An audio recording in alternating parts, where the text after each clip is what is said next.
મિત્રો, Urmi food cooking ચેનલમાં તમારું સ્વાગત છે। આજે આપણે બનાવવાના છે મંચાવ સૂપ। આ મેં લીધા છે લીલા મરચાં, કેપ્સિકમ, કોબીજ, ગાજર, લસણ અને આદુની પેસ્ટ અને આ છે કોર્નફ્લોર। હવે આપણે તેલ એડ કરીશું, 2 ડોકલી તેલ એડ કરીશું। તેલ ગરમ થઈ ગયું છે। હવે આપણે લસણ અને આદુની પેસ્ટને એડ કરીશું।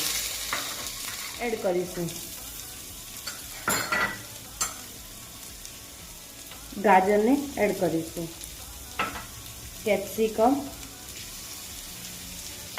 અને લીલા મરચાં। હવે આપણે મિક્સ કરી લઈશું। હવે સ્વાદ અનુસાર મીઠું। શેકાઈ ગયું છે। 1 ચમચી આપણે ડાર્ક સોયા સોસને એડ કરીશું। હવે આપણે રેડ ચીલી સોસને એડ કરીશું, 1 ચમચી ગ્રીન ચીલી સોસ। હવે 1 ગ્લાસ પાણીને એડ કરીશું।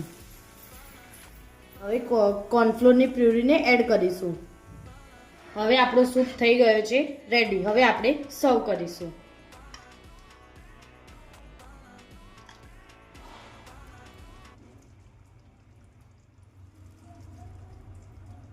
હવે આપણે મંચાવ સૂપ રેડી છે। અમારી ચેનલને લાઈક, શેર અને સબસ્ક્રાઇબ કરવાનું ભૂલતા નહીં। રાધે રાધે।